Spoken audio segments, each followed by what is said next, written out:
You kids in your modern anime, back in my day, they were moving slideshows with lecherous old men and giant robots. Now get off my lawn.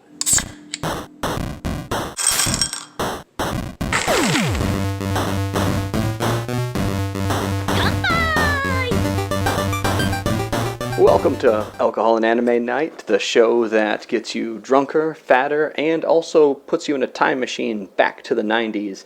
In fact, this episode is the first of the old man anime that we're going to review. One of my favorites, bar none, a show called Great Teacher Onizuka. And we're also going to take a look at one of our snacks tonight, the Cretors Handcrafted Small Batch Popcorn. As you can see, I've already opened it, so I didn't even get a good shot of the bag unopened. So that's what you get for being a bad guy. So to the review itself, one that I think that you guys are really going to enjoy tonight, and that is Great Teacher Onizuka, or GTO. And GTO is a pretty interesting series. It all bases around a character called Ikichi Onizuka. Onizuka, by just apropos of nothing, it's almost, that word Onizuka is almost the word to be a demon, or to be, almost to be, I don't want to say evil, but powerful, like a demon almost. So it's kind of interesting. His name is even somewhat indicative of what's going to happen. Anyway, I digress. The show itself is a magnificent show. Again, it's a 90s show, so you have to excuse the animation for you kids today that are seeing all the HD stuff that looks amazing. This is a traditional kind of hand-drawn style. It looks like a manga come to life. It looks like it's coming off the pages of the manga. It's that kind of drawn style. The colors aren't as vibrant as what you're going to be used to, but I really think you're going to like the story. And the story bases around Ikichi Onizuka again. He is very young, 22 years old, I believe, at the beginning of this, and he's just coming out of college, a very third-rate kind of community college, and he has his mindset on being a teacher. But he wants to be a teacher for all the wrong reasons. He wants to be a teacher essentially so that way when he's an old man, he can have already met his very young wife while teaching. So his entire motivation for teaching is just to meet girls, which is a little unusual, I guess, but you get it. He's 20-some years old. So he gets into it for all the wrong reasons. He's very motivated by that. Now, Ikichi Onizuka is actually the ex-boss of a biker gang in Japan, which by Japanese standards, a biker gang is pretty bad. It's like the socially it'd be like the equivalent of being like a gangbanger. Like it's really socially unacceptable. So from that perspective, you have to realize this would be somebody who's just a gangster coming into the teaching world. So that is, in America, somebody who drives a motorcycle and might be part of a motorcycle group, it's not exactly antisocial here. It's become part of our culture. It's still quite a lot outside of almost like a antisocial behavior. Anyway, I digress again. So he gets into teaching for all the wrong reasons, trying to find girls, and he's excited the first day. He sees all these, hot girls on campus, and so he's like, "Oh yeah, this is it. This is where I'm gonna meet my, future wife or whatever." And what slowly starts to unfold over the 43 episodes of this anime, and a much longer manga, of course, that happens, is a really sweet, genuine story about not judging a book by its cover. And it's a story about believing in other people despite their appearances. It's about supporting other people in their endeavors. It's about being who you are and not who you were. And it's also about being an advocate for young people, despite what their activity, despite their outward appearances, despite how they might be acting, to see past that into what might be really going on. And the brilliance of this anime is that it's this really sweet story, and this really genuine story that honestly you don't get from anywhere these days, but it's hidden behind this character that is, riding wheelies on motorcycles, and he's beating people up as an ex-gang member. He's doing crazy lecherous things, peeking through windows and doing all sorts of crazy stuff. It's funny, but it really has this kind of serious message. And there's a lot of things that are addressed within this whole series, things that run the gamut from bullying, sexual assaults, harassment, violence, even suicide. It's all addressed here about the problems that some young people have, and how this young teacher who is taking a completely different approach, completely unprecedented, has that ability, and how he becomes a teacher. I think it's no spoiler, it's in the name, but how him becoming a teacher is actually even part of that journey. It's neat, he was part of this gang called the Onibaku, which means like devil bombers, and he's got blonde hair, he's a black belt in karate, so it's like all these things that just don't match up with being a teacher, so to speak. It aired originally in the summer of 1999, so it was right out when I was getting out of high school. This was just hitting the airwaves, and at the time there was no streaming services. There was no. I actually saw this originally on these bootleg VHS, not even DVDs, VHS, and then later on, I'm pretty sure the copy I have is not genuine, just because now looking back, there's no way it could have possibly been licensed at that time, so don't tell anybody. But it's a really great anime.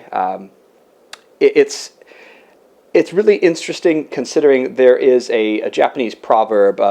It's a inawashi, which is like a Japanese proverb is the nail that sticks out gets hammered down, and that gets interpreted a lot of ways. There's a lot of interpretations of that, but the common interpretation, regardless of whether it's the correct one, is that someone who doesn't conform is kind of pushed into conforming, regardless of whether it makes sense or not. And this is a story about a person who isn't conforming, and they are succeeding. They are not conforming, and they are not only succeeding but creating success for others who might be sticking up as well. And so culturally, this is a big change. This is outside of the norm, and even though it does take place mostly in a school, there's some great characters. There's people who were in his gang that end up coming back to help him because they respected him so much. There's one of his friends who owns a motorcycle shop who's pretty cool. You'll see him from time to time, and some of his teacher friends that come and help. So definitely one I recommend. Excuse the animation style, but embrace it. Think of it as looking at a manga that's drawn and having it just kind of come to life. And when you see it from that respect, you'll really appreciate it. Now, it's nowhere near as bad as the original Initial D, which I know a lot of people are screaming right now about, Initial D, so great. Yes, Initial D was great. No doubt about it. But what held it together was not the animation. What held it together was the plot line. And the modern iteration of that has improved the animation a bit. Don't worry, I'll do that one later. So all of you who are screaming and pulling your hair out about how delightful Initial D is, you've been clouded by decades of not seeing that anime. You should watch it again and see that animation. It does not hold up, but the plot does. So we'll get to it later on. So anyway, if you like Onizuka, which I think you will, there's also a live-action version. I believe there's a movie and a television series, and it pretty much plays out the same way. It just, honestly, it didn't do it for me. I watched it just because it was interesting, and I liked the show so much, I wanted more. The movie part of it, I watched, I think, the movie, and to me, it didn't do much for me. It could have been done better. But anyway, if you like Onizuka, you can catch a little bit more of it with the live action. There's, of course, several manga. There's a manga that talks about, that's GTO, the early years, that actually talks about all of the adventures he has in the Onibaku motorcycle gang, which is definitely worth reading, fairly cheap to get that. But as far as 90s anime, that one's on my top 10. It's brilliant. I think you're going to like it. It's got the perfect blend of kind of the kind of PG-13 humor, which is great, and there's going to be a lot of things that he does that are like, you're going to be like jaw-dropping, like, what? He did that? But then in the same episode, you're going to be like, oh, wow, he's this incredibly decent guy. So it's this great playing back and forth with each other, with the character, and so you're going to love it. Now, on to the snack for tonight, and I just pulled the cable and moved the phone, so I apologize for that, is the Cretors Popcorn. So anime night is frankly just not complete. Popcorn is an essential component, and typically I'll just have some microwave popcorn, little Himalayan sea salt on there to bouge it up a little bit, but this is a handcrafted small batch popcorn. Now, it ain't cheap, but I will tell you what's great about it is that you can get different mixes. This one happens to be a cheese popcorn and caramel popcorn mixed together, so it's kind of got that salty sweet, which is good. It reminds me of those old popcorn tins I used to get, which people used to think was a terrible gift, but by the way, please get me popcorn tins. I love popcorn. It's one of my favorite things. Anybody who thinks it's a terrible gift, they don't know what they're talking about. But I did open it and eat quite a lot of it, and I didn't want to eat it on camera because it had all in my beard and everything. Check it out. I know you can get it at Fry's. I think you can also get it at Whole Foods. The one thing I will tell you that's really great about it is that traditionally a lot of popcorn, whether you're popping it yourself or if you're getting it in a bag, there's a lot of those like messed up kernels. You like crack a crown or something eating them. Again, old man advice, don't crack a crown. This has a lot fewer of those, so the popcorn bits themselves are larger, kind of fluffier, and not so sparse. So you get a little bit more what you're looking for. So check it out for sure. You can see camouflage behind there is my Mike's Hard Lemonade. Don't judge me. I love a good Mike's from time to time. My alcohol tastes are bizarre, from like high-end whiskeys down to like malt liquors. So I guess I don't discriminate. But it's been a pleasure reviewing this with you guys. Please check it out. Let me know what you think about that anime in the comments if you've never seen it before. If you're walking down memory lane like me and rewatching it, comment on your favorite moments there below. Again, if you hate this video, I want to hear about it too. I want to hear what you hate.